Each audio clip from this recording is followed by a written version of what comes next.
I'm a 29-year-old software engineer, and I guess you could say I'm a pretty logical guy. I like things to add up. For 3 years, my relationship with my girlfriend, let's call her GF28F, seemed to add up. We had a nice apartment, what I thought was a good connection, and a future that seemed, well, logical.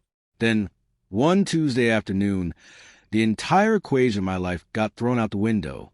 I walked in from work, dropped my keys in the bowl, and was about to flop onto the couch when her phone lit up on the coffee table. She left it unlocked. I'm not a snooper, I swear. But the Facebook notification preview was right there, impossible to miss. Finally telling my boring boyfriend, I need a real man.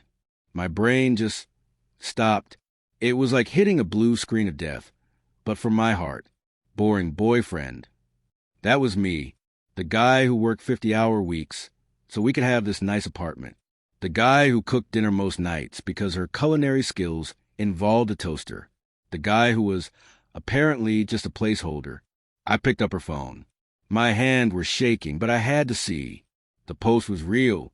A picture of her, looking all thoughtful and deep, with that caption. And the comments, oh, the comments. A Greek chorus of her so-called friends cheering her on. Yes, queen. Get yours. He was holding you back. It was a public execution of our relationship, and I was the last to know. The biggest kick in the teeth was the real man part. Our financial setup was complicated. The lease for our place was in my name. I paid all the utilities, the internet, the groceries, our vacations, you name it. Her dad, a pretty successful guy, sent her a generous check every single month, which was meant to cover her half of the rent and her own expenses. She always made a big show of being independent, but in reality, she was double-dipping. She had her dad's money for rent, which I later realized she was probably just pocketing, while I covered the actual living costs. And after all that, I was the boring one who wasn't real enough. A rage I didn't know I was capable of started bubbling up. It was cold and sharp. This wasn't just a breakup. It was a betrayal on a massive scale, broadcast for the world to see. She was using her father as an ATM and me as a live-in wallet, all while auditioning for my replacement. I didn't yell. I didn't throw things. I got tactical. I opened Facebook on my own phone, found her post, and left a simple 5-word comment. Good luck with that. The replies from her friends stopped instantly. I could practically hear the digital gasp. She would see it. She would know I knew. But I was just getting started. I knew she was on dating apps. She wasn't even good at hiding it. She'd call it people watching or just for laughs. Right. I remember the specific apps she used. It took me all of 10 minutes to find her profiles. They were glorious in their delusion. Professional photos, a bio that read like a list of demands for a guy with a 7-figure income, and zero mention of a current, boring boyfriend.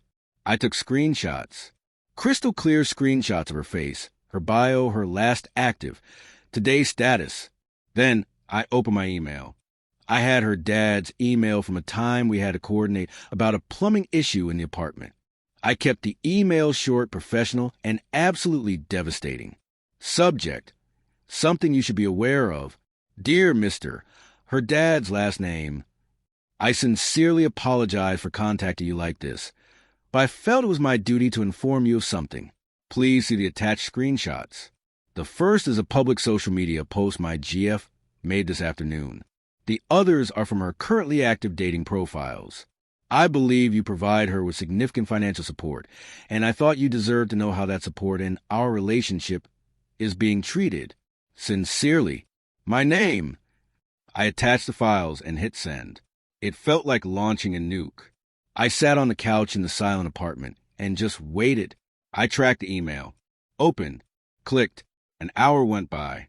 Then another. Around 5 p.m., my phone buzzed. A text from her dad. Thank you. I'm handling it. That was it. I knew what that meant. He wasn't a man who tolerated being played for a fool, especially by his own daughter. It didn't take long for fallout. My phone rang, and her name flashed on the screen. I let it go to voicemail. Then it rang again and again. Finally, I picked up and put on speaker. What did you do? She screamed. her voice a mixture of panic and fury I'd never heard before. "I'm not sure what you mean," I said, my voice eerily calm. "Don't play dumb with me. My dad just called. He's cutting me off. He's stopping the rent payments. He said I have until the end of the month to either pay him back for the car or he's taking it back." "What in the world did you tell him?" "The truth," I said, savoring each word. "I sent him your Facebook post about needing a real man. And for good measure, I sent him your dating profiles where you're actively searching for one. Seems he didn't appreciate funding your little adventure." There was a choke sound on the other end. You monster. You ruined my life." "No, you did that all by yourself," I replied. The ice in my voice could have frozen lava. "You wanted to be single? Congrats, you are. You wanted a real man to take care of you? Well, you better find one fast, because as of the 1st of next month, you're officially homeless. The lease is in my name, remember?" I hung up. I blocked her number, her social media, everything. The silence that followed was the most peaceful sound I had ever heard. The next few days were an administrative blur. I had the locks changed immediately. I boxed up all her stuff, clothes, makeup, the ridiculously expensive shoes her dad probably paid for. I left the boxes stacked neatly by the front door. I sent her one final text from a friend's phone. "Your things are ready for pickup. You have 48 hours to get them before I consider them abandoned property." She showed up the next day with two of the friends who had cheered her on. She didn't look so smug now. Her face was pale and puffy. She tried to start a fight. Of course. "You can't just kick me out," she started. "I can," I said, leaning against the doorframe. "It's my apartment. You're not on the lease. You were a guest, and your stay is over." Then came the entitlement. She pointed at the 65-inch TV in the living room. "I'm taking that." I picked it out. I almost laughed. "You picked it out, but my credit card paid for it. So no, you're not. You can take the things in these boxes, and that's it. Don't try to take anything else, or I'll call the cops."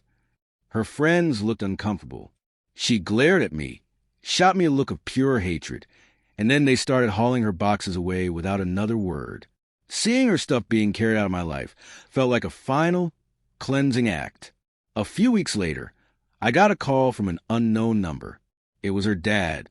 He apologized for his daughter's behavior and then offered to pay me back for all the money I'd spent on her. I turned him down. It was never about the money, I told him. It was about the respect. He seemed to get it. He told me she was living with one of her friends temporarily and was having a rude awakening to the realities of adult life. He sounded tired, but also resolute. He loved his daughter, but he was done enabling her. The other day, a mutual friend told me she's working as a waitress and complaining constantly about how unfair her life is. Apparently, real men aren't lining up to pay rent for an unemployed 28-year-old with a bad attitude.